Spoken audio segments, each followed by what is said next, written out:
The street lights on Ridgemont Boulevard were just flickering to life, casting long orange shadows over the asphalt. A standard Friday night. A quiet neighborhood.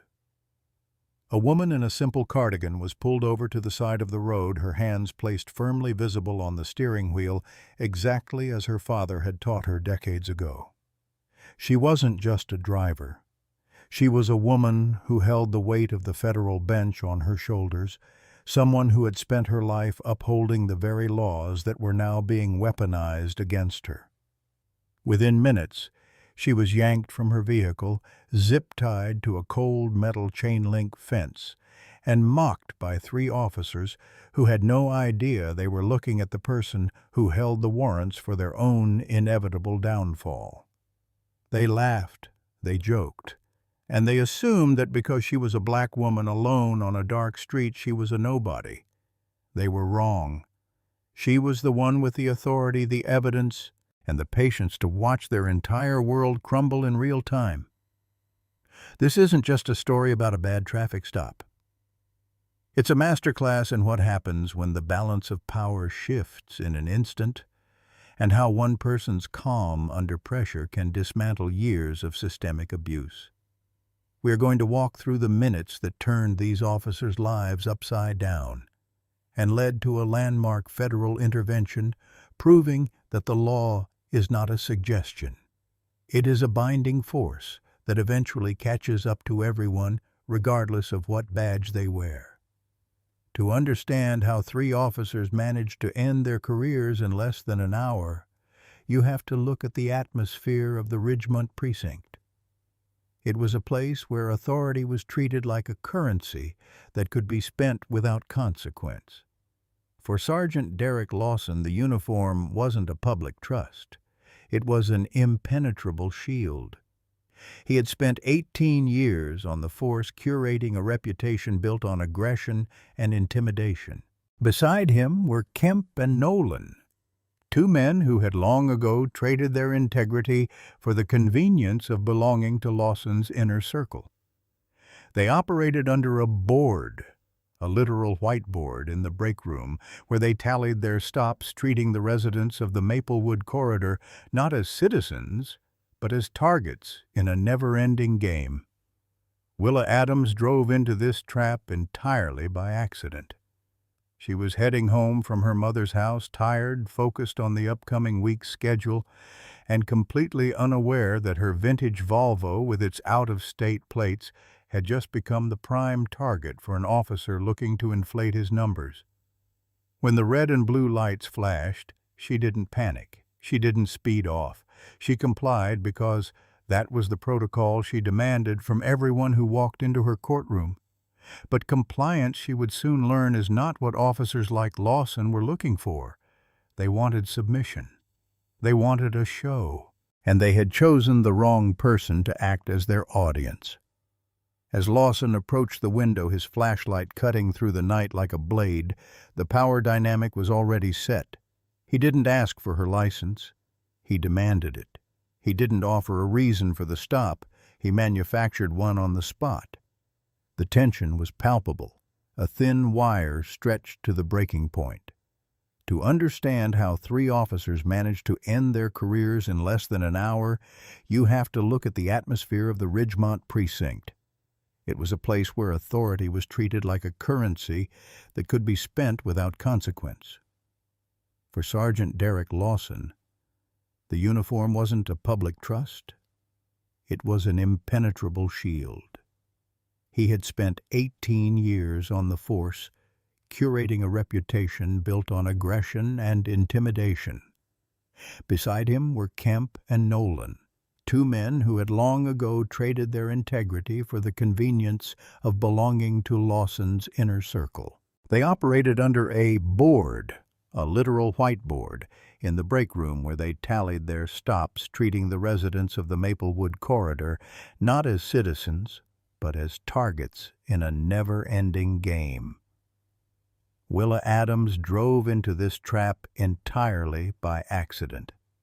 She was heading home from her mother's house, tired, focused on the upcoming week's schedule, and completely unaware that her vintage Volvo, with its out-of-state plates, had just become the prime target for an officer looking to inflate his numbers. When the red and blue lights flashed, she didn't panic. She didn't speed off.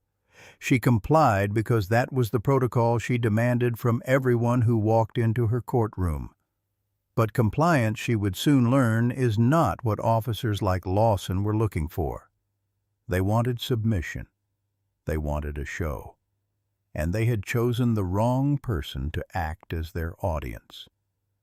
As Lawson approached the window, his flashlight cutting through the night like a blade, the power dynamic was already set. He didn't ask for her license.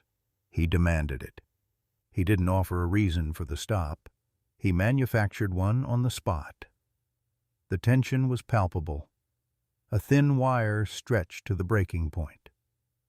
The shift began not with a siren, but with the quiet, calculated arrival of two black SUVs. When the U.S. Marshals stepped out, the air in the neighborhood seemed to change instantly.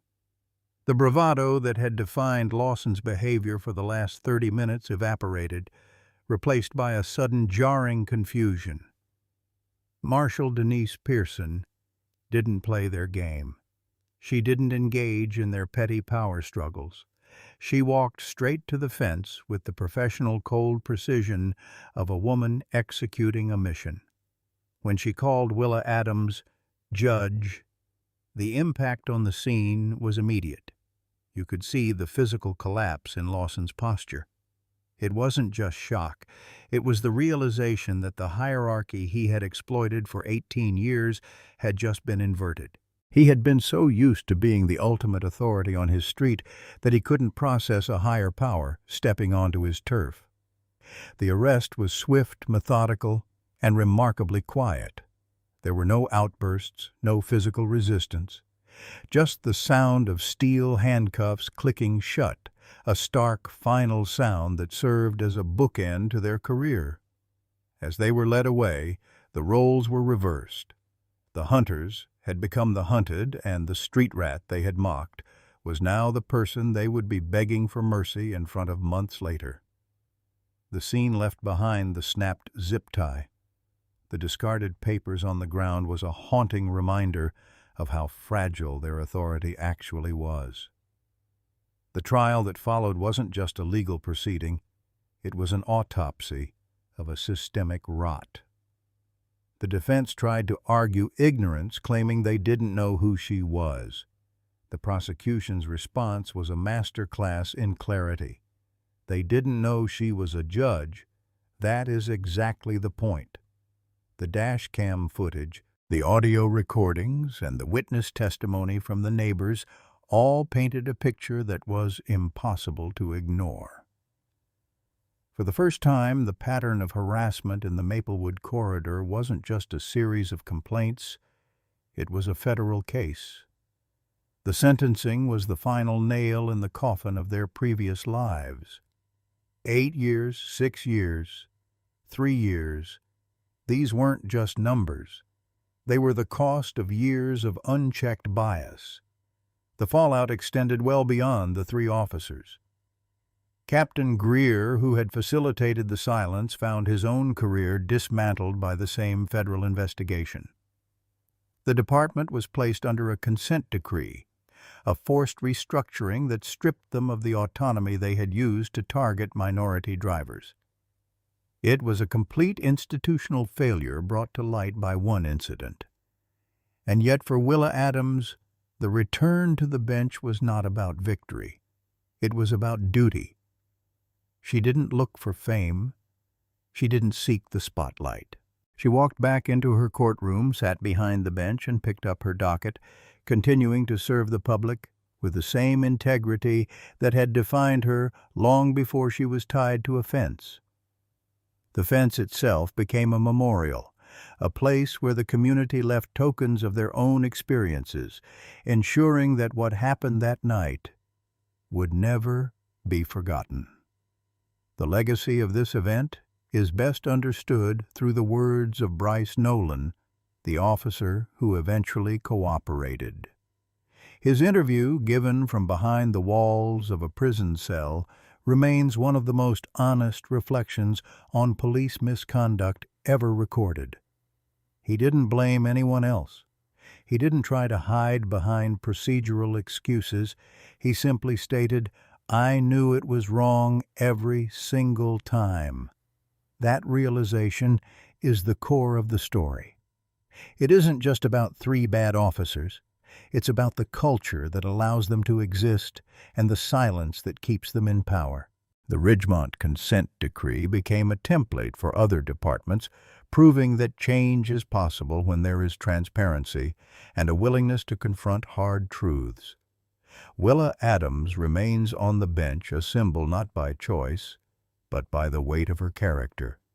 She continues to drive the same car, live the same life, and uphold the same law. The moral of this story is simple: authority without accountability is a dangerous, fragile illusion. When the public chooses to document, to pay attention, and to stand up for the truth, the systems that rely on fear can no longer function in the shadows. The next time you see someone in a position of power abusing that authority, remember the woman in the cardigan who stood at a fence and, by doing nothing more than being herself, dismantled a system of corruption. Justice might be slow, it might be difficult to attain, but it is, in the end, an unavoidable demand. The psychological profile of the officers involved offers a chilling look into how normalized abuse becomes within certain law enforcement structures. It wasn't just a sudden lapse in judgment. It was the culmination of years of reinforcement. Lawson, Kemp, and Nolan existed in a vacuum where their reality was defined by constant validation from each other and the absence of any meaningful external oversight. This is what criminologists call the blue wall of silence. But in the case of the Ridgemont precinct, it was more than just silence. It was an active distortion of duty. When Lawson lectured the judge about how people act, he wasn't speaking from a position of fact. He was reciting a script he had written for himself to justify his actions. This behavior is rooted in a fundamental dehumanization of the people they were sworn to protect. By consistently targeting minority drivers in the Maplewood corridor, they had transformed their patrol zone into a personal hunting ground, where the rules of the Fourth Amendment were treated as optional. The tragedy of their downfall wasn't that they were caught in a single moment of mistake. It was that they were caught in the act of being exactly who they had chosen to be for years. Their confidence that night, the way they laughed and teased each other, was the clearest evidence of how deep the rot had set in. They didn't fear the law, because in their world they were the law. They believed their badges conferred upon them an immunity that was absolute, and that their victim was a person without recourse. The realization that they were wrong didn't just break their legal careers. It forced them to face the reality of their own moral decay, a process that arguably began long before the zip ties ever touched the fence. The evidentiary trail leading up to this confrontation was surprisingly substantial, and it was the very thing that ensured their undoing. Modern policing is built on the premise of evidence-based enforcement, yet the Ridgemont officers had operated in a way that actively ignored this principle. When the federal investigators seized the dash cam and reviewed the audio logs from Elliot Crane's phone, they weren't just looking at a single incident. They were looking at a roadmap of systemic misconduct. The dash cam footage, which showed the Volvo's taillights functioning perfectly, destroyed the foundation of the stop. Without a valid reason for the initial interaction, everything that followed the search, the intimidation, the detention was legally indefensible. But it was the audio that truly doomed them. The candid nature of their conversation, the way they spoke about citizens, and the explicit directives Lawson gave to his subordinates captured the internal culture of the precinct with brutal clarity. For a federal court, this wasn't just he said, she said. It was a masterclass in how institutional bias functions when it thinks no one is watching. The recording proved that the probable cause was always a fabrication. It showed that the officers knew they were acting in bad faith and that they had no intention of conducting a professional police operation. This evidence was the bridge between a singular act of defiance by a judge and the dismantling of an entire precinct's reputation. It proved that the system, when applied correctly, has the mechanisms to correct itself, but those mechanisms often require a catalyst as significant as the one provided that night on Ridgemont Boulevard. To truly grasp the magnitude of what happened, we must examine the role of Captain Russell Greer and the leadership failures that permitted this environment to flourish.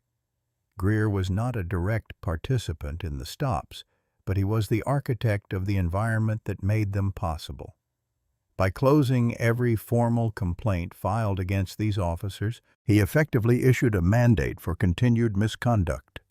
His office was the filter that removed accountability from the equation. When investigators delved into the archives of the precinct, they found a pattern of negligence that spanned years. 31 formal complaints were not just numbers.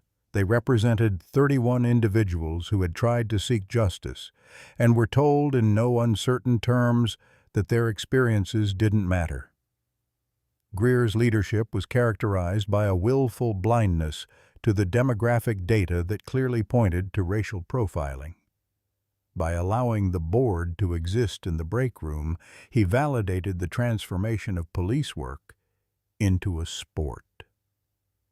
The systemic failure here wasn't limited to 3 men on a street corner. It was located in the office of the person who gave them the authority to act as they did. When the federal intervention finally came, it wasn't just an audit. It was a wholesale rejection of the way the department had conducted itself for a generation. The consent decree that followed was an acknowledgement that the rot was too deep to be addressed by simple disciplinary action. It required a complete overhaul of policies, training, and most importantly, the culture of command that had enabled the abuse to persist for so long. The impact of this case on the broader legal community cannot be overstated. When a federal judge is subjected to the same treatment as the people she presides over, it challenges the assumptions that many in the judiciary have about the accessibility and fairness of the legal system. For Willa Adams, the experience wasn't just a personal ordeal. It was a realization of the disconnect between the theory of law and the reality of its enforcement. Following the incident, the case became a subject of intense debate in law schools and judicial seminars across the country. How does a system ensure that the law is applied equally when the very people tasked with enforcing it operate under such profound biases? The answer, as the Ridgemont case demonstrated, involves a combination of external monitoring, community engagement, and a courageous judiciary. The fact that Adams refused to use her position to sway the case, instead recusing herself and standing as a witness, added a layer of legitimacy to the trial that would have been absent otherwise. She forced the system to prove its own integrity. Her actions sent a clear message to the legal community: no one is above the law, and no one should be subjected to the law's failures without recourse. The fellowship at Howard University and the citations in civil rights opinions are not just tokens of respect. They are recognition of the principle that justice is not a passive ideal, but something that must be actively fought for, even or especially when it is most inconvenient. The fence on Ridgemont Boulevard became a symbol of something much larger than a traffic stop. It transformed from a mundane piece of city infrastructure into a site of collective mourning and resistance. The items left there, the Polaroids, the laminated copies of the Constitution, The handwritten stories of other encounters represented a community that was tired of being silenced. This was a bottom-up movement of awareness. When the city mayor installed the bronze plaque, it was an attempt to co-opt a sentiment that had already grown far beyond the government's ability to control.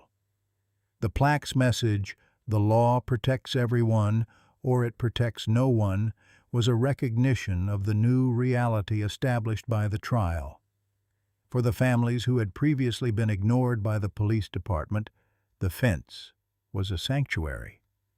It was a place where their experiences were acknowledged, where their stories were catalogued, and where their humanity was affirmed.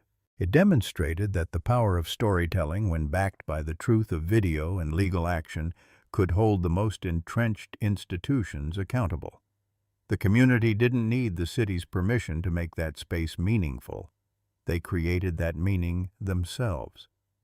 And in doing so, they ensured that the memory of what happened that night would serve as a constant reminder to the next generation of officers that their actions are never as private or as immune from consequence as they might believe.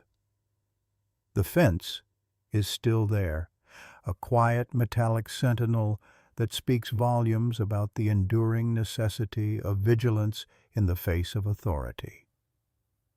As we look back at the Ridgemont Boulevard incident, we are left with a fundamental question about the nature of humanity in our legal system. It is easy to view this through a lens of us versus them, but the reality is more complex. These officers were human beings who made choices based on a flawed worldview and a permissive environment. The judge, in turn, was a human being who had to face the reality of a system she spent her life studying from a distance. The power of this story lies in its universality. It speaks to the fear of being marginalized, the frustration of being ignored, and the relief of being seen. Justice in its purest form is not about punishing the guilty. It is about restoring the belief that everyone is entitled to the same standard of dignity and protection. When that standard is violated, the result is not just a legal error. It is a breach of the social contract that binds a society together. The story of Willa Adams is not a story of individual triumph, but a story of institutional correction. It reminds us that every person, regardless of their background, has a role to play in the pursuit of justice. Whether it is through documenting an encounter, demanding accountability from elected officials, or simply refusing to be silent in the face of wrongdoing, our collective vigilance is the most powerful tool we have. The red marks on the judge's wrists served as a visceral reminder of what happens when we look away. We must never look away again. In the age of ubiquitous recording, the concept of a private traffic stop has become an anachronism. The Ridgemont incident proves that the most powerful tool for justice is not necessarily a courtroom gavel, but the camera lens held by a bystander. When the neighbor across the street recorded that 9-minute encounter, they weren't just capturing video. They were securing the truth. This digital witness effect has fundamentally altered the relationship between law enforcement and the public. Before the report filed by the officer was the definitive record of events. Today, that report is subject to the scrutiny of anyone with a smartphone. The footage of Judge Adams zip-tied to that fence reached 14 million views in 48 hours because it stripped away the facade of professionalism and revealed the raw, unvarnished reality of the encounter. It wasn't filtered, it wasn't edited, and it couldn't be argued away. This democratization of evidence is the greatest check on power that we have seen in modern history. It means that the next time a badge is abused, there is a high probability that the truth is being stored, shared, and analyzed by the public. This does not replace the rule of law. It reinforces it by ensuring that those who are sworn to protect the law are held to the very same standard they demand of the citizens they encounter. The digital witness is, in effect, the silent partner in every interaction, a constant reminder that actions have consequences. One of the most persistent tropes in discussions about police misconduct is the bad apple theory. The idea that a single rogue officer or a small group of individuals is responsible for systemic issues. The Ridgemont precinct case fundamentally dismantles this myth. Lawson, Kemp, and Nolan were not bad apples that spoiled a healthy orchard. They were the product of an environment that nurtured their behavior. The whiteboard in the break room, the culture of silence encouraged by Captain Greer, and the routine dismissal of complaints all point to an organizational failure that was deep-seated and systemic.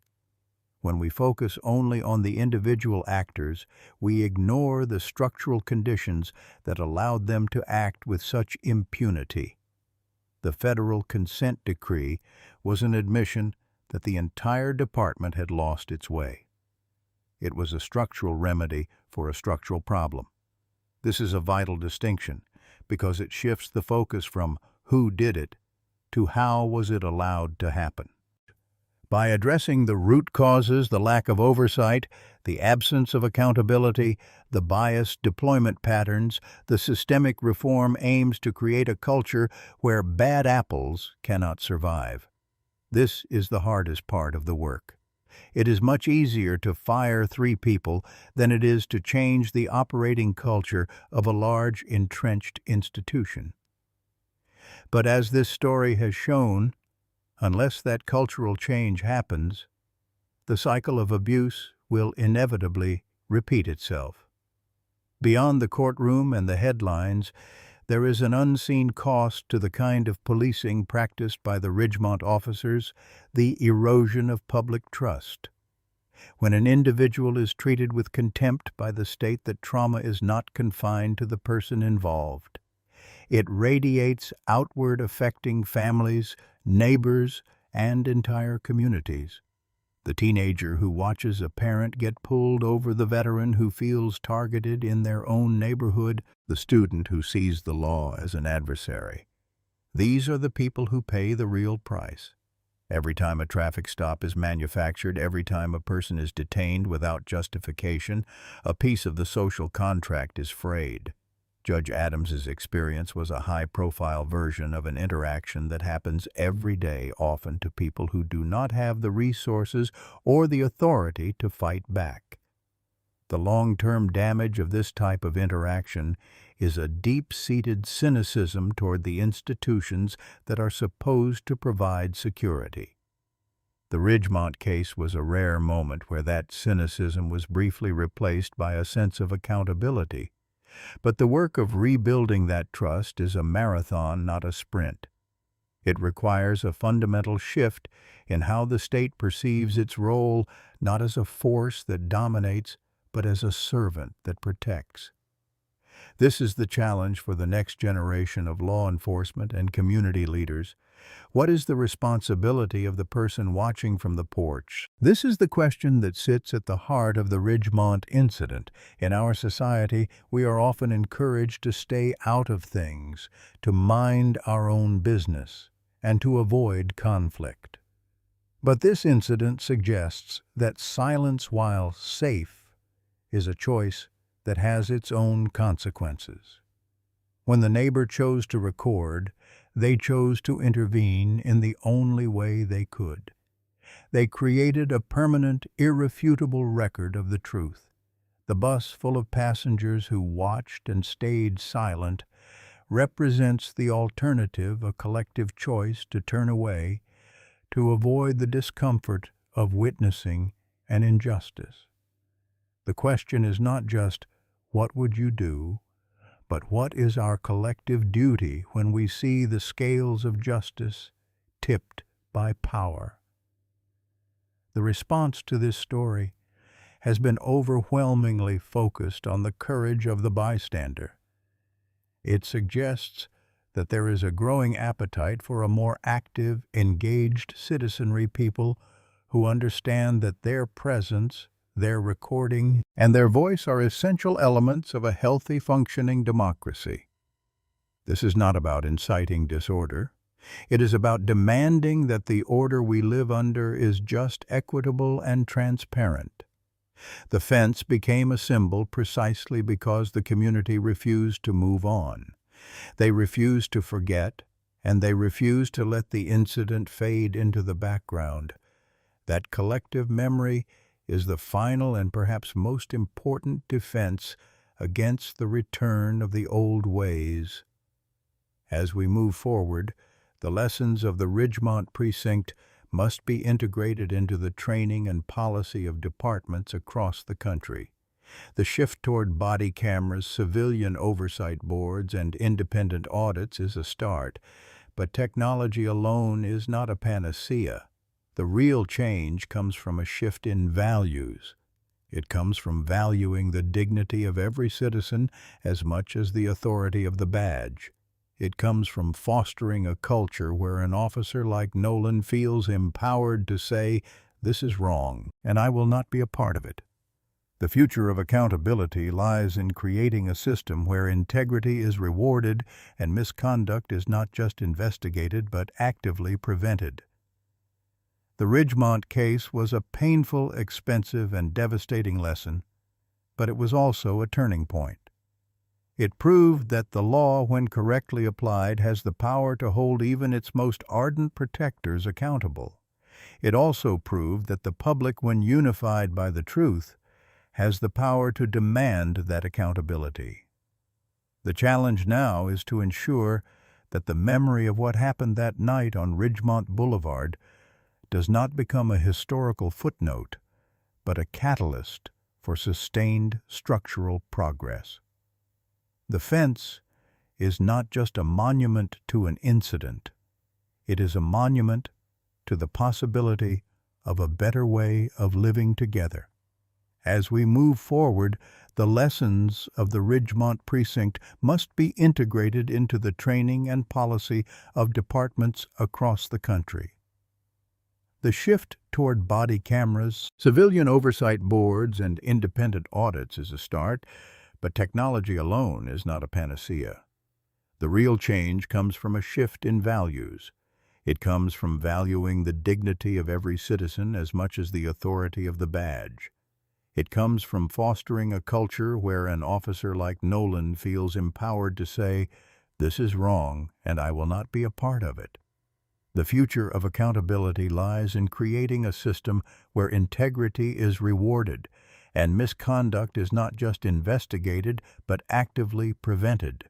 The Ridgemont case was a painful, expensive, and devastating lesson, but it was also a turning point. It proved that the law, when correctly applied, has the power to hold even its most ardent protectors accountable. It also proved that the public, when unified by the truth, has the power to demand that accountability. The challenge now is to ensure that the memory of what happened that night on Ridgemont Boulevard does not become a historical footnote, but a catalyst for sustained structural progress. The fence is not just a monument to an incident. It is a monument to the possibility of a better way of living together.